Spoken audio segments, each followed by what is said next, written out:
Les dons des fées, toujours de Charles Baudelaire. C'était grande assemblée des fées pour procéder à la répartition des dons parmi tous les nouveau-nés arrivés à la vie depuis 24 heures. Toutes ces antiques et capricieuses sœurs du destin, toutes ces mères bizarres de la joie et de la douleur, étaient de fort diverses. Les unes avaient l'air sombre et rechigné, les autres un air folâtre et malin, les unes jeunes qui avaient toujours été jeunes, les autres vieilles qui avaient toujours été vieilles. Tous les pères qui ont foi dans les fées étaient venus, chacun apportant son nouveau-né dans ses bras. Les dons, les facultés, les bons hasards, les circonstances invincibles étaient accumulés à côté du tribunal comme les prix sur l'estrade dans une distribution de prix. Ce qu'il y avait ici de particulier, c'est que les dons n'étaient pas la récompense d'un effort, mais tout au contraire une grâce accordée à celui qui n'avait pas encore vécu, une grâce pouvant déterminer sa destinée et devenir aussi la source de son malheur que de son bonheur.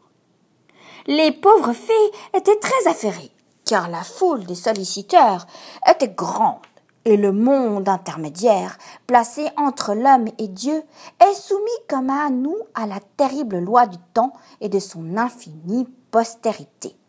Les jours, les heures, les minutes, les secondes.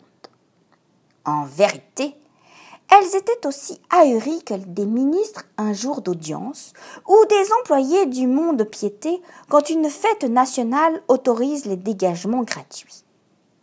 Je crois même qu'elles regardaient de temps à autre l'aiguille de l'horloge avec autant d'impatience que des juges humains qui, siégeant depuis le matin, ne peuvent s'empêcher de rêver au dîner, à la famille et à leurs chères pantoufles.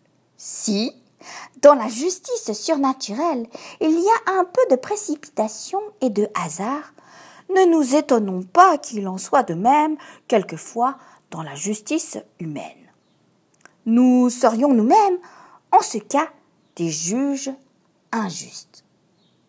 Aussi furent commises, ce jour-là, quelques bourdes qu'on pourrait considérer comme bizarres, si la prudence, plutôt que le caprice, était caractère distinct, éternel des fées.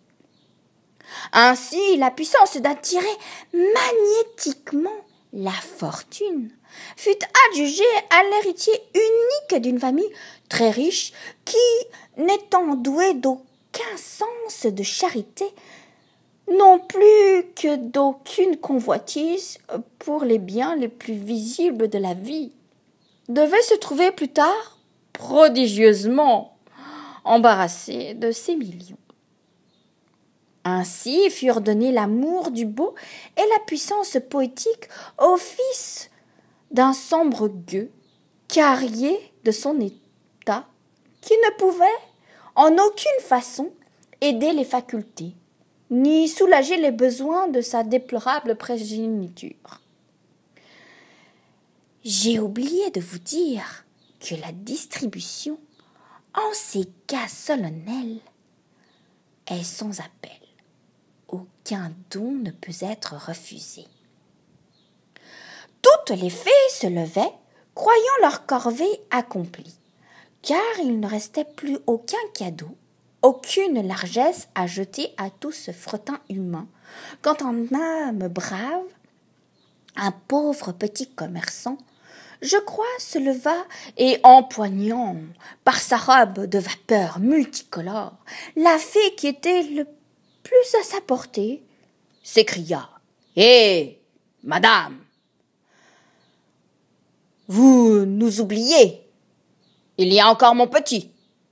Je ne veux pas être venue pour rien. » La fée, pouvant être embarrassée, car il ne restait plus rien.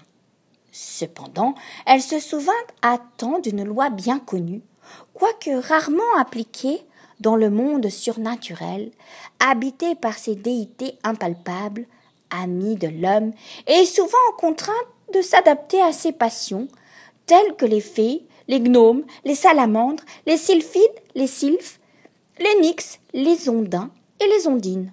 Je veux parler de la loi qu'on cède aux fées dans un cas semblable à celui-ci, c'est-à-dire le cas d'épuisement des lots.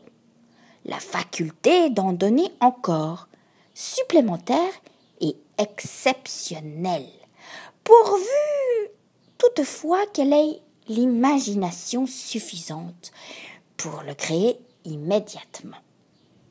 Donc, la bonne fée répondit avec un aplomb digne de son rang. « Je donne à ton fils, je lui donne le don de plaire. » « Mais plaire comment ? Plaire ? Plaire pourquoi ? » demanda opiniâtrement le petit boutiquier qui était sans doute un de ces raisonneurs si communs, incapables de s'élever jusqu'à la logique de l'absurde. Parce que, répliqua la fée courroucée en lui tournant le dos. Et rejoignant le cortège de ses compagnes, elle leur disait « Comment trouvez-vous ce petit Français vaniteux qui veut tout comprendre et qui, ayant obtenu pour son fils le meilleur des lots, ose encore interroger et discuter l'indiscutable ?